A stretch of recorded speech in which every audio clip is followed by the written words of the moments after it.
What happens when a semi-autobiographical novel meets the world of TV thrillers in 1981 Los Angeles? Welcome to the Shards.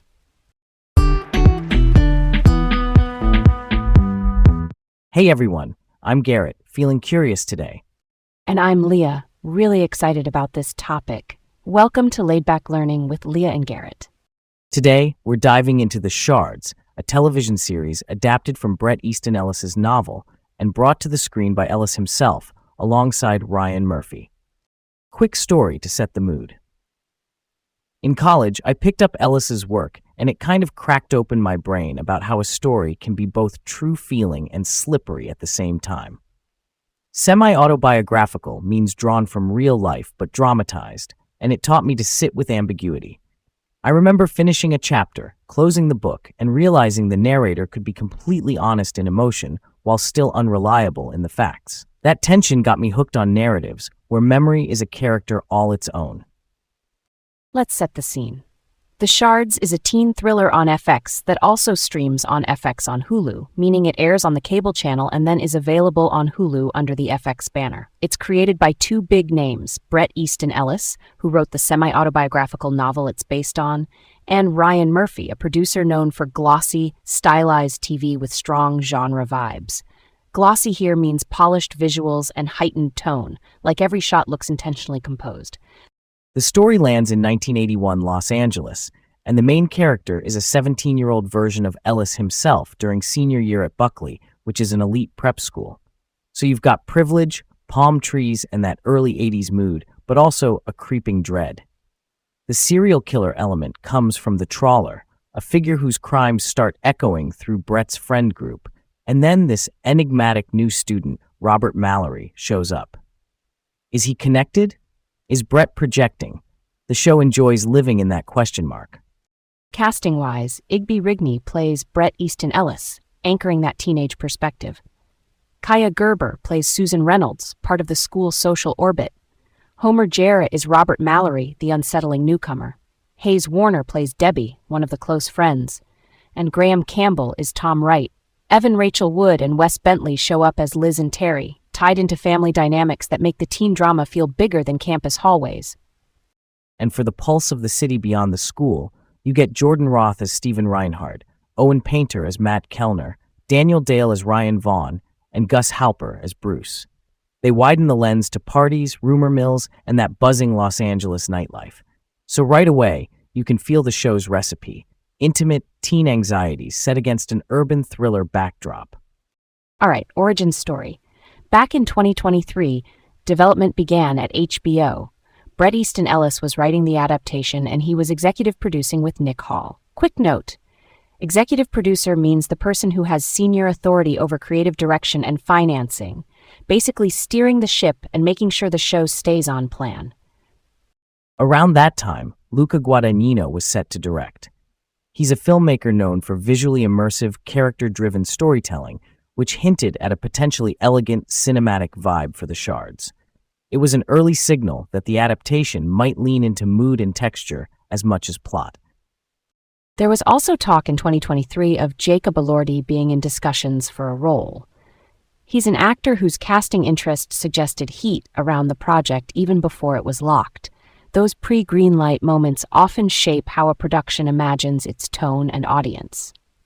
Meanwhile, the adaptation was being honed closely to Ellis's voice. That's important because the novel blends autobiography and fiction, so translating it to TV required a balance between personal memory and thriller mechanics. The early HBO phase was very auteur-forward, meaning centered on the creator's singular vision. At one stage, Christopher Borgli, another director known for sharp, offbeat storytelling, became attached as the project evolved. Director changes in development are not unusual, and they can signal shifts in tone, pacing, or even which characters get the spotlight. So early days had a lot of energy, big network interest, distinct directors circling, and Ellis's hands-on involvement. That's a strong foundation, at least on paper. But then we hit the first big turn. Creative differences in 2025 led to the HBO version ending. Creative differences is just a polite industry way of saying the team didn't align on key choices, like tone, structure, or how faithful the show should be to the book. Why does that kind of split happen so often with adaptations? Because the source material can mean different things to different stakeholders. A writer might want the ambiguity to breathe, while a network might want clearer thriller beats. When those visions diverge past a certain point, moving the project is sometimes the cleanest path.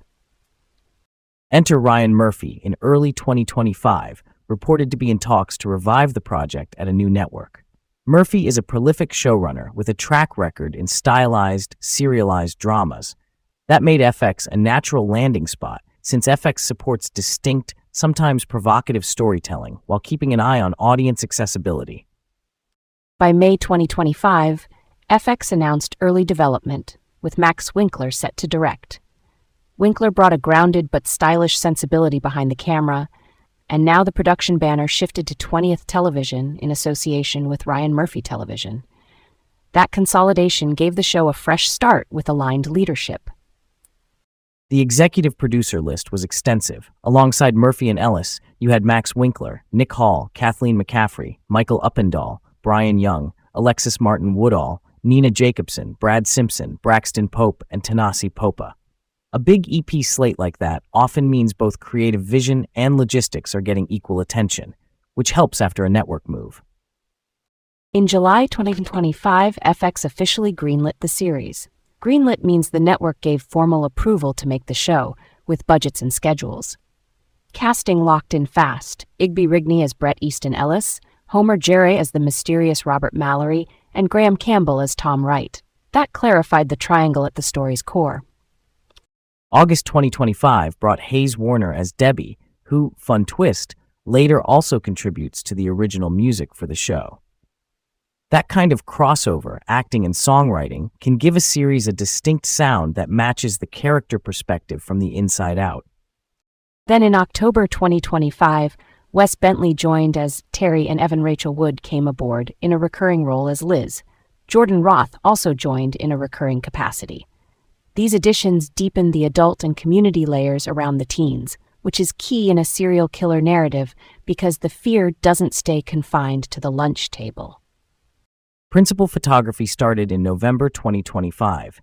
That's the main filming period when most scenes get shot.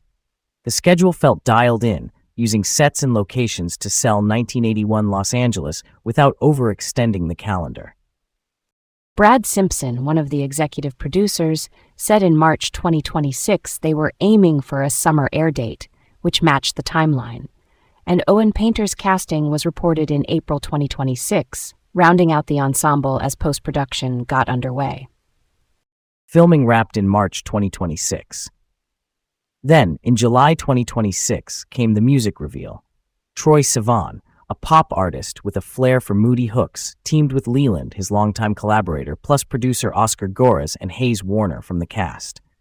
That team promised a blend of contemporary pop sensibility with early 80s atmosphere, which sounds contradictory but actually heightens the show's stylized energy.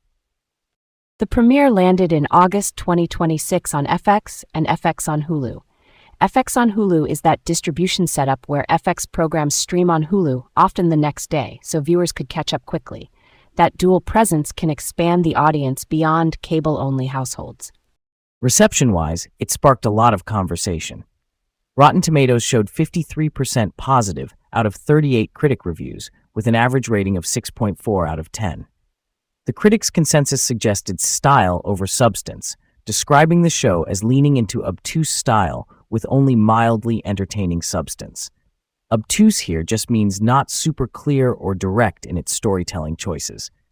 Metacritic clocked in at 57 out of 100 based on 22 reviews, which they label as mixed or average. Put together, the takeaway is that many critics admired the craft and mood, but wanted tighter narrative cohesion or stronger payoff. Still, it's distinct, and distinct often becomes polarizing in a way that keeps people talking. And Ryan Murphy has talked about plans for at least 3 seasons if the audience supports it. That implies expanding the novel's world and arcs on television, which is common when you adapt a single book into a series with multi-season ambitions. Let's tackle a quieter but curious controversy: the surname spelling for Debbie and her family. In some materials it's Schaffer, in others it's Schaffer. It's a tiny detail, but it caught attention because names are identity markers on screen and in credits. I actually think consistency here really matters. When a show already plays with ambiguity, the basics like name spellings should be rock solid to anchor the viewer. If I see Schaffer in one place and Schaffer in another, my brain starts tracking the wrong puzzle. Clarity on names keeps the cognitive load reasonable, so the mystery can live where it belongs, in the plot and character psychology.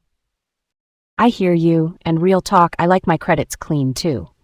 But a tiny discrepancy can also spark fun community sleuthing.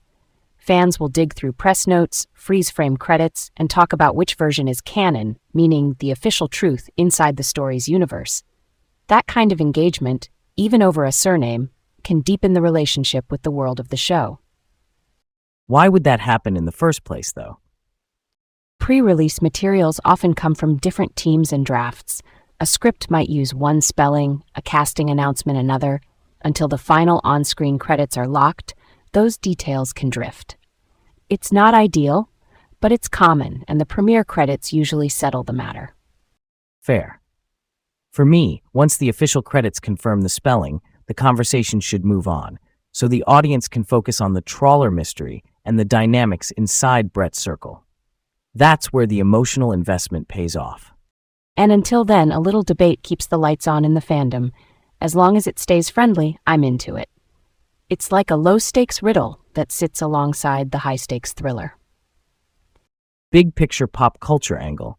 This is an adaptation of Ellis's semi-autobiographical novel, and the lead character is Ellis as a teen.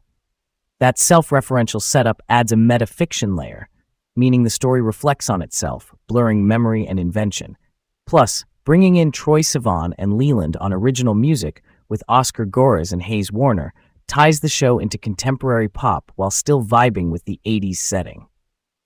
What if HBO had kept the Shards with Luca Guadagnino directing? I picture a more overtly cinematic approach, longer, lingering shots, even more emphasis on sensory detail over exposition. Maybe fewer verbal explanations and more trust in visual language to carry the tension. I could see that, and the critical reception might have skewed differently. Some reviewers who wanted tighter plot beats might have found an auteur-first version either more satisfying because the vision is unified, or more divisive because the ambiguity could be even thicker. Network identity matters too. FX leans into stylized genre that still moves. HBO often lets the slow burn go slow. Why would the network brand shape perception that much? Because expectations are part of the viewing experience. Viewers show up to FX anticipating punchy pacing and sharp genre edges. They show up to HBO expecting cinematic patience. The same scene can feel different depending on what a brand has taught its audience to look for. That framing can nudge critics too. Either way, once the Shards landed at FX with Ryan Murphy and Max Winkler steering, it settled into a version that balances polish with thriller propulsion. And with talk of at least 3 seasons, it's built to extend beyond the book's original arc, which is its own creative statement. Thanks for tuning in. Stay curious. And keep exploring. Until next time on Laid Back Learning with Leah and Garrett.